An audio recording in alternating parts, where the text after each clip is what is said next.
but I'll be on it always, always and ever. Salut à tous, c'est Major Orléans. Nous sommes ici en présence de Nico, qu'on va laisser se présenter en quelques mots. Et ensuite, il va nous raconter un peu son histoire, la création du club. Du coup, salut Nico. Salut, merci de me recevoir. On va te laisser te présenter en quelques mots. Alors Nicolas Duris, 48 ans, je suis entraîneur, éducateur sportif depuis 25 ans dans le basket. J'ai travaillé pendant 17 ans au club de Saint-Jean-de-Bray, à l'ABC.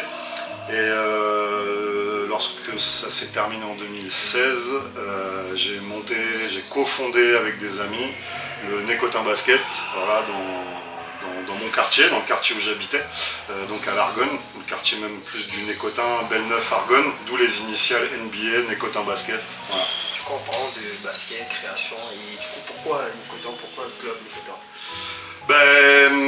En fait, moi je voulais continuer à exercer le métier que j'ai toujours fait et que j'aime, continuer à travailler avec les jeunes et essayer de leur transmettre ma passion pour le basket. Et il s'avère que dans le quartier, il n'y avait pas de club de basket et même peu de sports collectifs. Il y avait le club de futsal et il y avait un petit peu le hockey aussi qui était actif. Mais il n'y avait rien au niveau basket, c'était surtout l'OLB. Donc voilà, on a eu l'idée de monter ce club-là pour pouvoir proposer quelque chose aux enfants du quartier, une alternative aux autres sports qui existaient déjà. Peux-tu nous expliquer d'où te vient cette passion du basket? Alors moi je suis de la génération Dream Team 92, je sais pas, vous êtes jeune, vous en avez peut-être entendu parler si vous vous passionnez, mais moi comme tous les garçons, moi j'ai grandi dans l'Oise, au nord de Paris, et comme tous les jeunes garçons j'ai commencé par le foot, on était très très passionnés par le foot, jusqu'aux Jeux Olympiques de Barcelone en 92 où la Dream Team est arrivée, Michael Jordan, et voilà, et là dans le quartier les ballons de foot ont disparu, on a tous commencé à jouer au basket et la passion est arrivée très très vite. Le basket c'est un sport, dès qu'on commence à y toucher et à se passionner pour ça, ça nous pique vraiment fort. Et puis voilà, comme j'étais grand aussi et que voilà, ça a aidé aussi un petit peu et la pratique quotidienne s'est imposée très très vite. Qu'est-ce qui te plaît le plus dans le club, Nécotin? Nous on se veut être un club de proximité et on véhicule vraiment des valeurs de cohésion et les valeurs humaines sont plus importantes, sont aussi importantes, voire plus importantes pour nous que l'apprentissage du basket en lui-même. Voilà, on essaye d'enseigner autant les bonnes attitudes et à transmettre des valeurs positives. Et là, ça commence vraiment. J'entends de plus en plus de jeunes parler du Nécotin Basket comme étant une famille. Voilà, donc ça, c'est vraiment quelque chose qui me tient beaucoup à cœur, au-delà des qualités basket qu'on essaye d'enseigner. Selon toi, quelles sont les 3 qualités indispensables pour être un bon coach? Pour être un bon coach, déjà, faut être patient. Et c'est pas une qualité qu'on a forcément naturellement, en tout cas moi que j'ai de base. Il faut beaucoup de patience parce que c'est un sport, notamment au niveau de la technique et de la compréhension du jeu, qui est long à enseigner, ça vient pas comme ça. Même les joueurs les plus doués, les plus talentueux ne deviennent pas forts tout de suite, donc il faut beaucoup de patience. Voilà, après beaucoup de pédagogie aussi, savoir transmettre et fédérer autour de soi, autour d'un objectif commun. Et puis après, il faut être capable aussi de garder ses nerfs, mais ça c'est difficile, surtout pour quelqu'un comme moi. Trouves-tu qu'ici à Nécotin, il y a une ambiance particulière que beaucoup de clubs n'ont pas?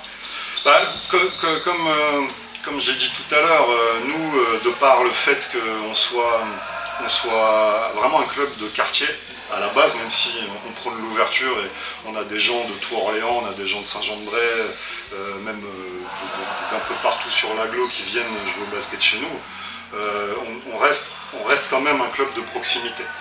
Donc c'est très important pour les jeunes qui nous rejoignent et pour les gens de manière générale de trouver un club abordable, que ce soit au niveau des tarifs, que ce soit au niveau du prix des licences, mais que ce soit aussi au niveau de l'esprit, de l'état d'esprit et de la convivialité. Voilà, parce qu'on reste géographiquement un petit club coincé autour de beaucoup de gros. Voilà, l'OLB, l'ABC, voilà, donc voilà. Nous on essaye de véhiculer des valeurs vraiment de proximité. Et même si on prône l'ouverture, nous, nos actions, elles sont beaucoup quand même destinées aux jeunes du quartier, de l'Argonne, du Nécotin, du Belneuf. Pour l'avenir, as-tu un projet, une vision, ou peut-être c'est fin de saison, pour l'avenir, quelle est vraiment ta vision des choses du club? Bah, nous, on essaye de continuer notre développement. Il faut savoir que nous, le club, il a été créé en 2016. Au départ, on était 30 licenciés, c'était vraiment un projet entre amis. Voilà, et là maintenant, on est presque 200 licenciés. Voilà, donc il y a eu le Covid, la période Covid entre les deux qui nous a... on était en pleine expansion, que ce soit au niveau du nombre de licenciés, au niveau sportif. Le Covid est arrivé, je pense comme beaucoup d'associations, a mis un frein à notre développement. Mais depuis, voilà, on continue à se développer. On est présent sur le secteur masculin, en jeunes, en seniors et sur le secteur féminin, où on est en collaboration avec le club de Saint-Jean-le-Blanc et où on a des équipes qui sont vraiment très performantes. Voilà, et on fait beaucoup de formations de jeunes joueurs aussi, ça c'est une grande fierté. Des jeunes joueurs et des jeunes joueuses. On a une joueuse qui est en centre de formation à Mondeville et qui est nouvellement internationale malienne, Yaé. Voilà, on a aussi Jade Catherine qui est au pôle espoir à Bourges et qui joue en U15 France à Saran. Tout ça, c'est des jeunes issus du club. Et après, on ne forme pas que des jeunes joueurs et des jeunes joueuses. Aussi, on forme aussi des jeunes arbitres. Voilà, on a beaucoup d'exemples au club de jeunes voilà, qui ont découvert tout ce qui se fait autour du basket, pas forcément que de jouer, mais voilà, arbitrer, officier, les tables de marque, même encadrer les plus jeunes, participer à la vie de l'association. Donc nous, l'objectif, c'est de continuer sur cette voie-là, et de continuer comme ça à l'avenir, de continuer notre développement et d'être en capacité d'accueillir de plus en plus de monde pour pouvoir continuer à faire ça. Okay. Et en parlant des...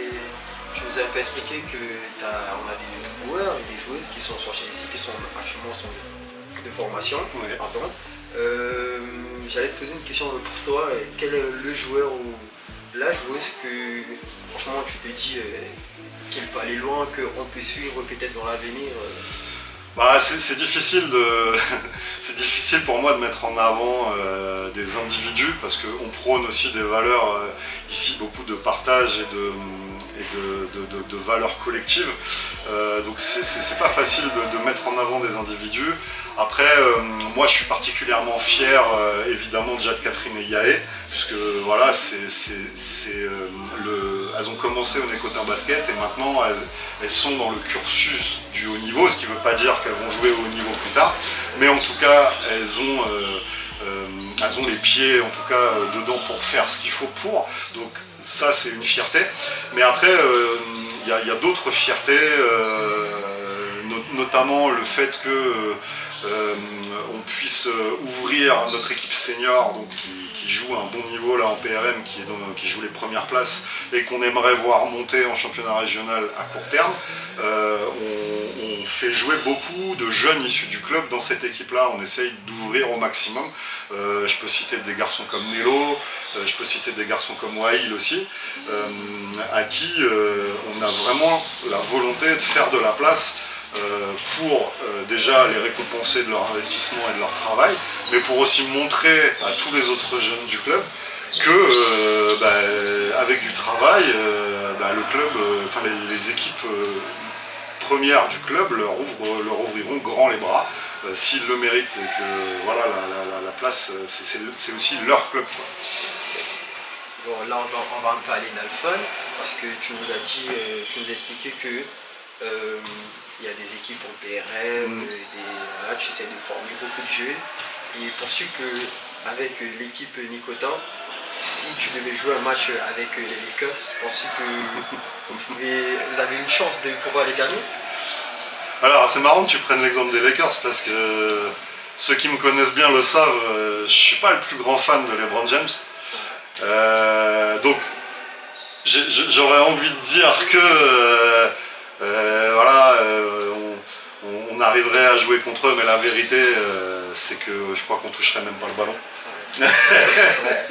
je crois qu'on toucherait pas la balle si on jouait contre les Lakers, hein. Ou si pour faire les remises en jeu, c'est tout. Bon, là on a un peu parlé d'équipe, on va un peu aller personnellement. Penses-tu que 1v1, tu pourrais, j'ai une chance de gagner? Une chance de me gagner, ouais. Moi Ouais. Ouais, faut que t'attendes encore 10 ans, 12 ans, que j'ai 60 ans. Et là, peut-être que si je joue de la main gauche, tu pourrais gagner. Mais là, pour l'instant, on n'entend pas. Non, ok. Quel conseil que tu pourrais donner à un jeune basketteur qui commence le basket? Alors déjà, être passionné, c'est très important de s'intéresser au basket et à tous les types de basket. Pas que la NBA, voilà, aussi l'Euroleague, le basket universitaire américain. En ce moment, c'est le Final Four, ne serait-ce que pour l'attitude des joueurs quand ils sont sur le banc et entre eux, et puis la richesse des actions proposées. Alors, j'allais dire acheter des magazines, je sais qu'on est en 2025 et que ça se fait plus trop, ça se faisait à mon âge, mais s'abonner à toutes les pages sur internet de basket qui existent et vraiment s'intéresser, se passionner pour le basket. Ensuite, beaucoup pratiquer en dehors des entraînements dès qu'il y a possibilité de jouer dehors ou quand on a du temps, parce que c'est en pratiquant vraiment qu'on arrive à développer ses skills. Et quelque chose de très important aussi qu'il faut comprendre, et ça il faut vraiment que tous les jeunes le comprennent, les skills, être skillé, c'est bien, savoir dribbler entre les jambes, savoir dunker, savoir faire des moulins, c'est bien, mais c'est pas ça qui fera de vous un bon basketteur. Ce qui fera de vous un bon basketteur, c'est votre capacité à être dans l'effort tout le temps, à avoir la culture de l'effort. Pas forcément la culture de la gagne, tout le monde veut gagner, mais on apprend plus en perdant qu'en gagnant. Dans la vie comme au basket. Donc des fois on va gagner, des fois on va perdre. Et ce qu'il faut c'est être dans la culture de l'effort. Faire toujours les efforts à l'entraînement, en match, être toujours à fond dans tout ce qu'on fait. Et là vous allez progresser. Si vous avez cette attitude-là, les skills vont se développer beaucoup plus facilement parce que vous serez dans l'écoute, dans l'attitude, etc.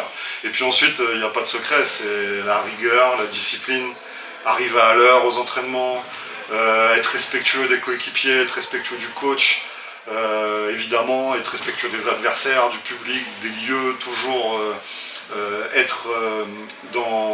faire passer l'équipe en premier avant sa propre personne.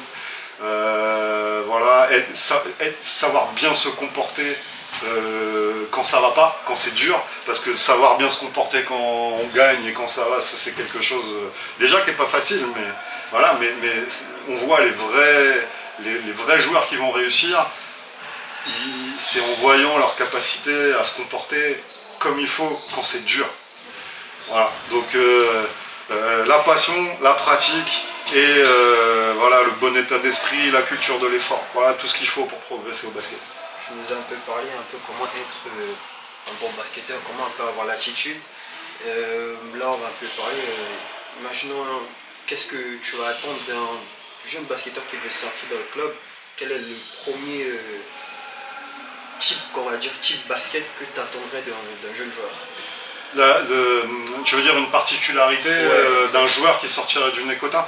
Moi, j'aimerais qu'il soit le plus polyvalent possible, qu'il sache tout faire, ou en tout cas un maximum de choses, qu'il ait un maximum de fondamentaux, et surtout qu'il puisse s'adapter et rentrer dans n'importe quel groupe avec n'importe quel entraîneur et qu'il puisse comprendre la première consigne qu'on va lui donner, qu'il n'ait pas l'impression qu'on lui parle chinois.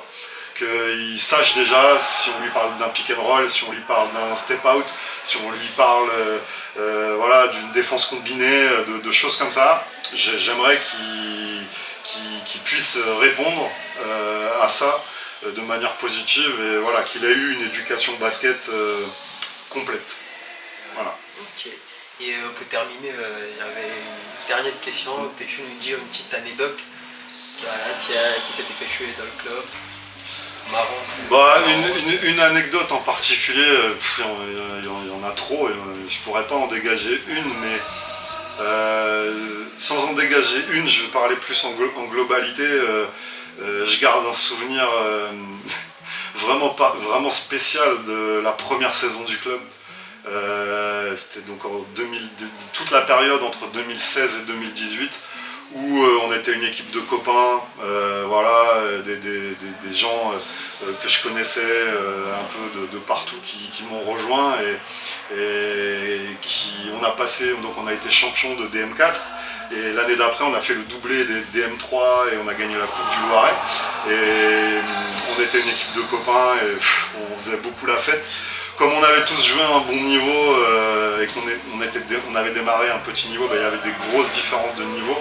Donc il y a certains matchs, il y a un match où on s'était dit que le plus jeune de l'équipe, c'est lui qui allait marquer tous les paniers ce jour-là. Donc ce jour-là, il a marqué 50 points. Yann, dédicace. Donc depuis, on l'appelle 50 parce qu'il a marqué 50 points ce jour-là. Enfin voilà, c'est surtout c'est voilà les premières saisons du club où c'était nouveau, on découvrait et puis en même temps on s'amusait entre amis, on avait des résultats.